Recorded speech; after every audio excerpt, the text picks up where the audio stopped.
Hi, this is Rachelle with Scrapcraftastic, and today I'm going to attempt to teach you how to use a ruler.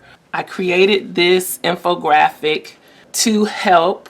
I probably kind of need this myself because I find myself using a calculator to figure some of these out a lot. I understand it fairly well because I'm a graphic designer, and that is when I really started to understand how these measurements work. Yes, we are taught this in school, or at least we were when I went to school, but it didn't really click until I had to use it to do a layout. I'm not going to go through all of the calculations and measurements. That's why I did the graphic, so that you can figure some of this out for yourself.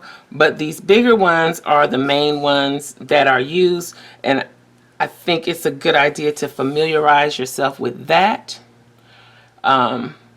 But you kind of need this information to understand how to use this in some instances if you are actually measuring. This is for measuring, but I'm going to also show you how to line up your ruler on a piece of paper. So I have a piece of black cardstock here. This is letter size cardstock. And this ruler, let's do it on the white background. This is the Tim Holtz Ideology ruler. This is my favorite ruler to use. I like it because it's clear and because it has the lines that go vertically and horizontally. It's easy to square with this ruler.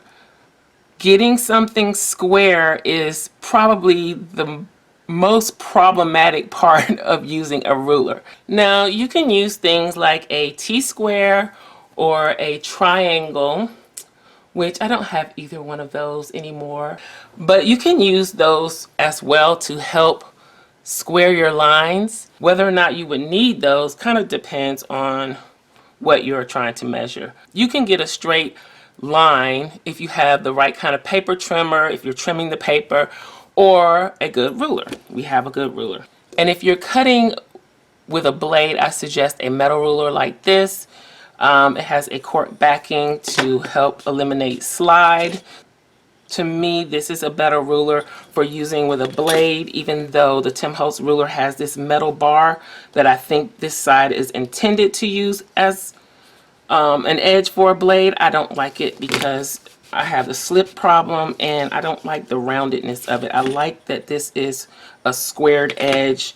It's firm, straight, no roundedness, none of that. Now this is a very good ruler. Mine is a little grungy, it has glue all over it, but I'll leave a link to the ruler in the description box below. My only problem with this ruler is you have to be careful with it. This is my second one. I have another one and I don't know how I did it, but I have a ding in this edge of it. So yeah, you need to be careful with it. This plastic will or acrylic, I guess it is, which is plastic.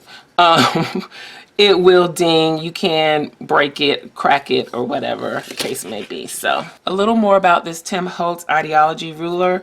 It goes down to 1/8 of an inch. So the lowest you're going to be able to measure accurately, as far as I can tell, is 1/8 of an inch. My metal ruler actually goes down to 1/32 of an inch. So with this ruler, you can go down to 1/32 of an inch. This goes down to 1/8 of an inch. For the most part, that's all I need. I don't need a 16th or 32nd. So again, I prefer this ruler. Also, this ruler is a centering ruler and it also has millimeters on it, but the inches side is a centering ruler, and sometimes that complicates things when you are measuring things that are longer. And you have to kind of count to figure out what the difference is or do a little bit of math. So I like that this gives us a 1 through 12 side, and it also has a centering side. So I'm not going to go over how to use the centering part of this ruler today. If you are interested in learning how to use the centering ruler, let me know in the comments below. Okay, let's get to it. This is a black piece of paper, maybe not the best color to use. Let's see if we can get another color paper. Here's some pink. Okay, and this will help us square things up. So I want to measure a 2-inch border, I guess. We'll start with that. So the first thing I would do, if I just want a 2-inch border around this piece of paper, I'm going to line my ruler up with the very edge. Let's get rid of the black paper and that. I'm going to line my ruler up with the very edge of this. So what I'm going to do is make sure that my left edge is lined up straight with the edge of the ruler. So those need to match. And the same on this side. I know this paper is 11, so this should be lined up with the 11. Now I'm going to turn this ruler around because I like to use this beveled edge because I can see better that it is up against the edge of my paper. See here, I can see this much better. Let's scoot it this way. So we're going to measure from right to left because the numbers are on this side. This side is the centering ruler. This side is more of the measuring ruler. We're not trying to center, but I'm going to use the center side because, like I said, I like this beveled edge for measuring. So I'm going to take my pencil. I got this edge lined up with the paper here. This edge isn't going to be lined up, but it is at the 11, so I know my ruler is straight up against the edge of this, straight. So I'm going to measure my 2 inches. And I'm just going to put a tick mark there and a tick mark here. Okay? So now we're going to go on the other side and square up our ruler again. Make sure it's flush against the edge of the paper on both ends, and we're going to do 2 inches here and 2 inches here. Now I've heard people ask the question, well, how do you know if your ruler is straight? If you measured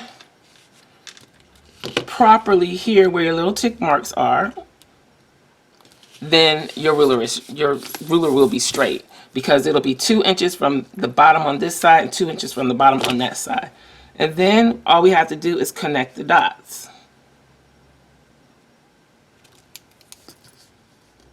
Now, to help you connect those dots and to further check that your ruler is square, because this ruler has these lines that go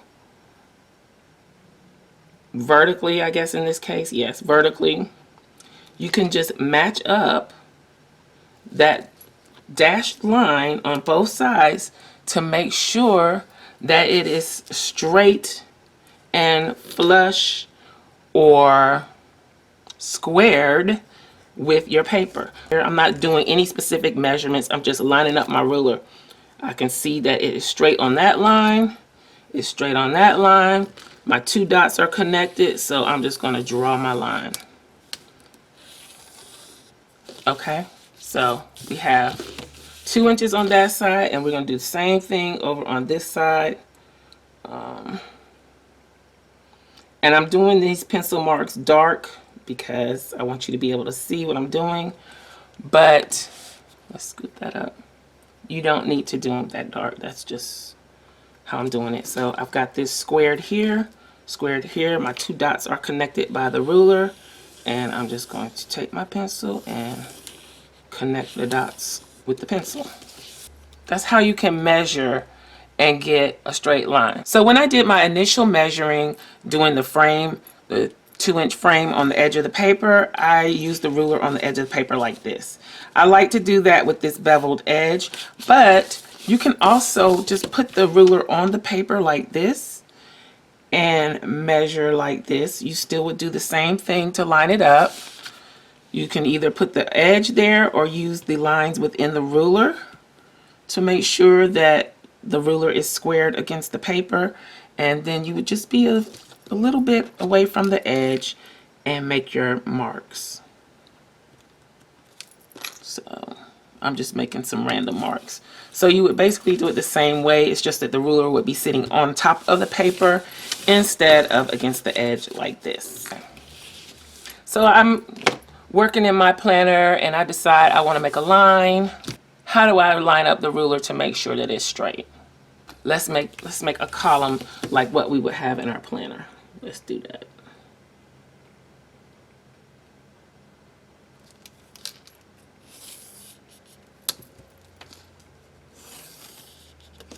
Okay, So you're in your planner, you got a column, you want to add a line. All you have to do is line your ruler up. Let's use this beveled side. Line your ruler up to the edge of the paper. And also check this side to make sure that the line within the ruler is lined up with the paper. Make sure it's not crooked like this. You see it's a gap in there. It's not straight. It's not straight over here. You want it straight up against the edge of the paper. Now, if you have a line like we have right here that you can further use to square off what you're trying to measure or mark off or draw the line for, then you can even use that. So you can use the edge of the paper on the left, edge of the paper on the right, and maybe a line that's already in your planner or the top edge of the paper of your planner to square off your ruler. So let's draw us a line. Now this might not be absolutely 100% square, but you're doing the best you can. You're finding that you're making sure your ruler is as straight as you can possibly get it, and you will get a straight line. And you don't always need a ruler to do that. You can use an envelope. You can use any straight edge. The only time you would really need the ruler is if you're doing some measuring and you need it to be precise. Then you would need a ruler. So I got my box here. Oops, making a mess already. So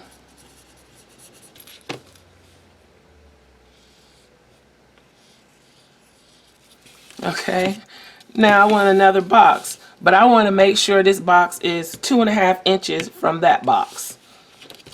All I got to do is align my ruler up to the edge of this, make sure that it is straight in the same spot all the way down. Make it flush with the lines that are already there if possible. So I need left side straight, right side straight, and if available, the bottom side straight as well. I'm just going to measure down from the 0 to 2.5 inches. Put my little tick mark.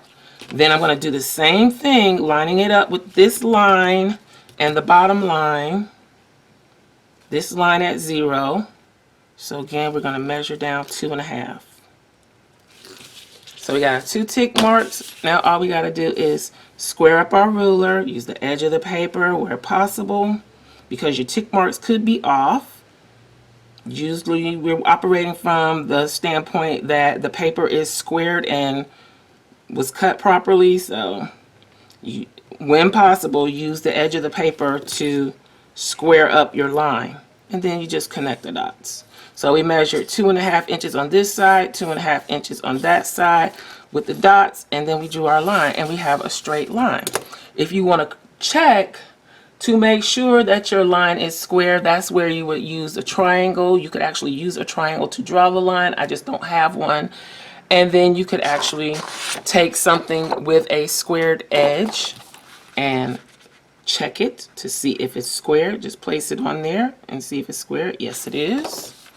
I mean, it's probably not perfect, but it looks pretty square to me. So I hope that helps. I hope you can see all of that. If you have any questions about measuring or how to use the ruler, let me know. And then last but not least, using a paper trimmer to measure and trim. How do you know the paper is straight? Let's zoom out. Okay. So with the paper trimmer, it has a ruler built in. You have a ruler across the top and down the side. I rarely use this ruler on the side. It's somewhat hard to see, and I just really don't use it. So let's cut this paper down to 6 inches wide, okay? So what I would do is put my paper in the paper trimmer. You're not going to be able to see the whole thing, I don't think, so let's focus on this part up here. Put the paper in the paper trimmer. Again, you're making sure that your edge is flush against the guide that they have here. There's a bar here that we can assume is straight if you have a good paper trimmer.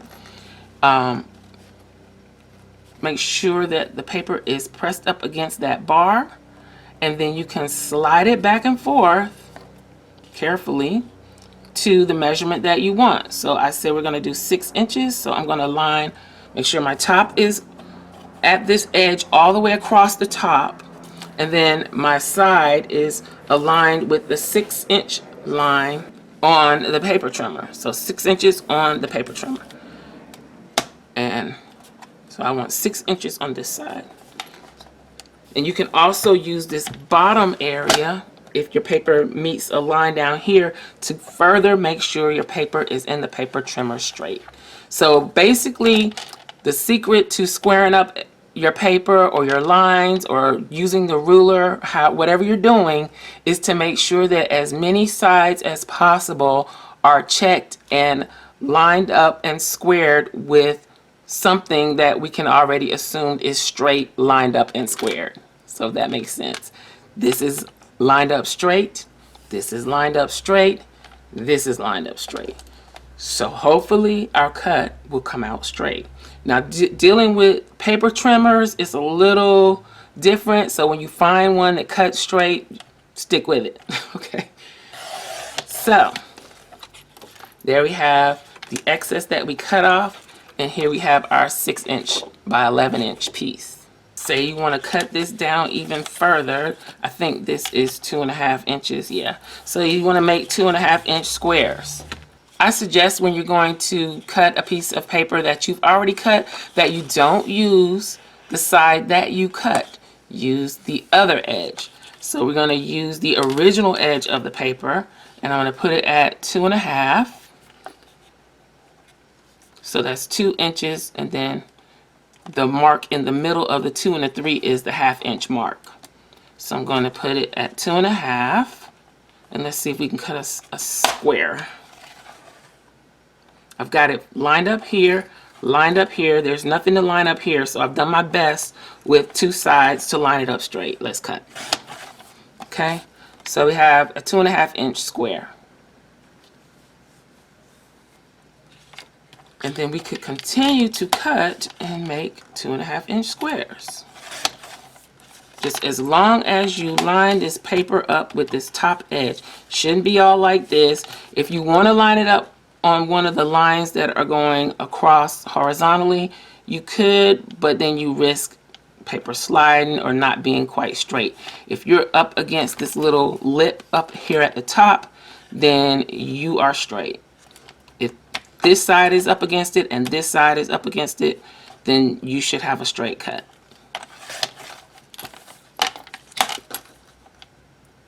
Now, if you measure wrong, if you line it up wrong, as far as the measurements, you'll have a problem. But if you line it up right, check where you line the paper up. Each time you cut, you should be good. So that is how you use the paper trimmer to measure and cut. If you want more detailed information on using the paper trimmer, let me know in the comments below. I hope I was able to answer your questions about measuring. The whole key, I can't say it enough, is to make sure that your ruler is squared. There are several ways you can do that. If you feel like you need a triangle or a T-square to achieve that, then by all means do it. You don't have to. There are other ways to do it. I hope you enjoyed this video and found it helpful. If you did, please give me a thumbs up. Also, make sure you hit that subscribe button and the little gray bell so that you'll receive notification each time I upload a new video. Be sure to check the community tab and my stories for updates throughout the week. Also, check us out over at patreon.com/Scrapcraftastic for exclusive content. If you have any comments or questions, please leave them below. Thank you for watching, and I'll talk to you later. Bye.